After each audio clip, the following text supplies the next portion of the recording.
सच्चिदानन्दरूपाय विश्वोत्पत्त्यादिहेतवे तापत्रय विनाशाय श्रीकृष्णाय वयं नमः। श्रीकृष्णाय वयं नमः। श्रीकृष्णाय वयं नमः। पुष्टिमार्गीय सर्वज्ञ करुणारसपूरितः श्रेष्ठफलप्रदाता च तस्मै श्रीगुरुवे नमः। तस्मै श्रीगुरुवे नमः। तस्मै श्रीगुरुवे नमः। प्रियजनों, आज हम और आप एकत्रित हुए हैं एक विषय के ऊपर सत्संग करने के लिए। विषय का नाम 56 भोग। कई लोगों को आज ये पता नहीं होती है कि 56 भोग किसे कहते हैं। कई लोग अन्नकूट को, कुंवाड़े को, और कुछ लोग तो ठाकुर जी को सकड़ी महाप्रसाद धरते हैं, उसे भी 56 भोग कहते हैं। मिथ्या, गलत। 56 भोग सर्वप्रथम किसने, कब और कहाँ करवाया, तो इसके बारे में आज हम सत्संग करेंगे। इससे पहले यदि आपने हमारे चैनल को सब्सक्राइब नहीं किया है तो सब्सक्राइब कर लीजिए, जिससे हमारे नित्य प्रति के सत्संग के वीडियो आप तक पहुंचा दिए जाया करेंगे और उन्हें देखकर आप आनंद मुक्त हो जाइए। प्रियजनों, कहते हैं कि सत्संग करने से हमारे हृदय में जो एक तेज पुंज प्रज्वलित होता है वह किसी और। आजकल क्या है, लौकिक में लोगों को एक दूसरे की बुराई करने में आनंद आता है। गलत। सबसे ज़्यादा आनंद प्रभु के चिंतन मात्र से आना चाहिए। आहा, उनकी लीलाओं का वर्णन करने से, उनकी लीलाओं का गान करने से, उनके कीर्तन करने से, उनके भजन करने से जो सुख हरि भजन से प्राप्त होता है वो सुख आपको किसी की निंदा से नहीं होगा। जो निंदा से सुख प्राप्त होगा उसे कहेंगे आसुरी सुख, और जो सुख सत्संग से प्राप्त होगा उसे कहेंगे सत्संगी सुख। तो चलिए जानते हैं 56 भोग। तो सबसे पहला 56 भोग किसने करवाया? वह सबसे पहला 56 भोग इंद्र देवता ने करवाया था। किस प्रकार करवाया और क्यों करवाया, तो चलिए जानते हैं। हमारे ब्रज में एक गिरिराज जी के ऊपर इंद्र पूजा करके एक स्थान है जहाँ लोग पहले इंद्र की पूजा करते थे, परंतु हमारे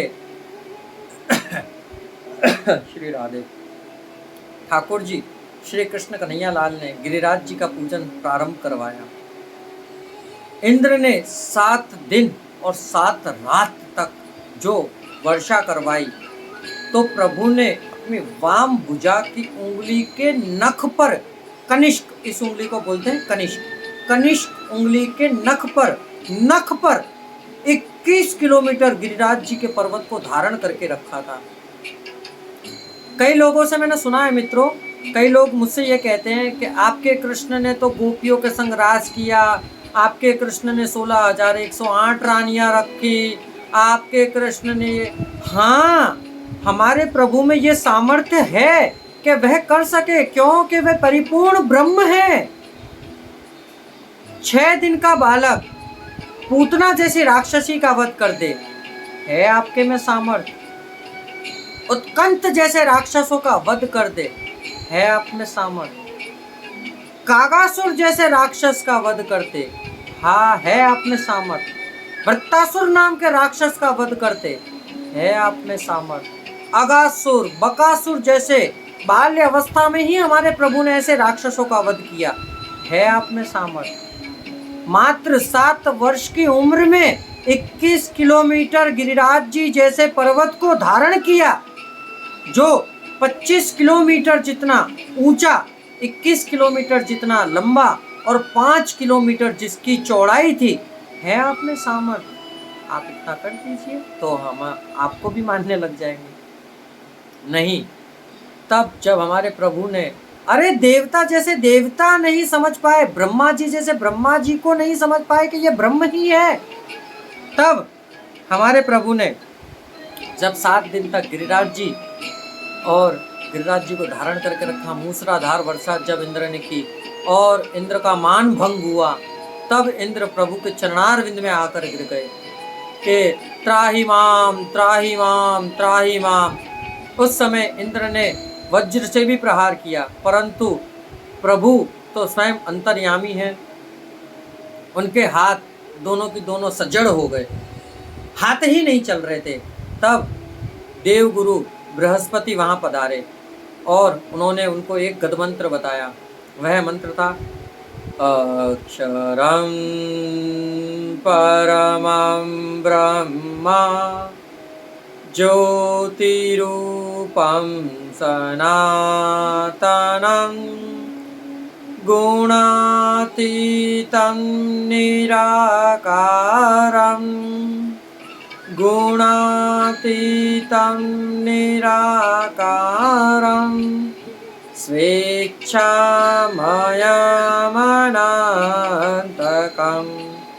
स्वेच्छामयमनन्तकम्।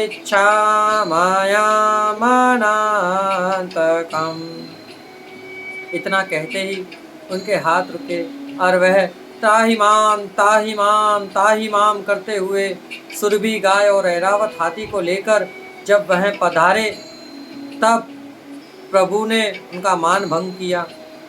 फिर इंद्र को अपनी गलती का पश्चाताप हुआ।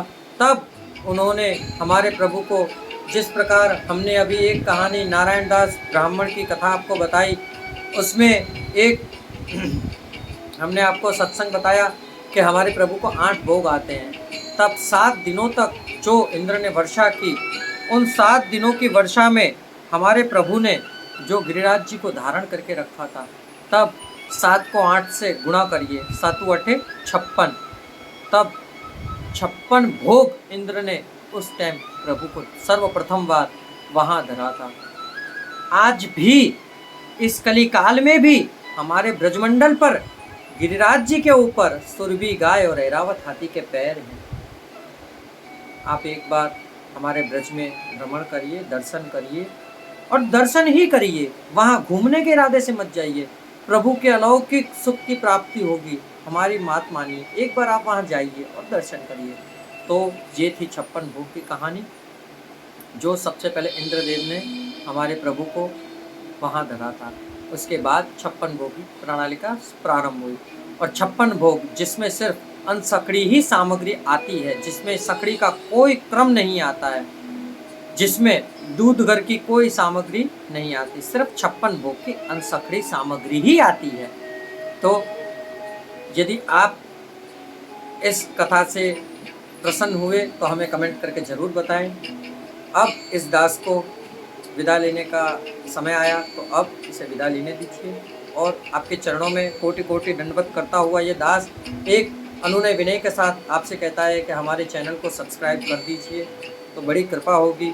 जय श्री कृष्ण, राधे राधे। दास का प्रणाम स्वीकार करें और अंतिम बार हमारे साथ एक बार जोर से जयकारा लगाइए। जय जय श्री राधे। जय।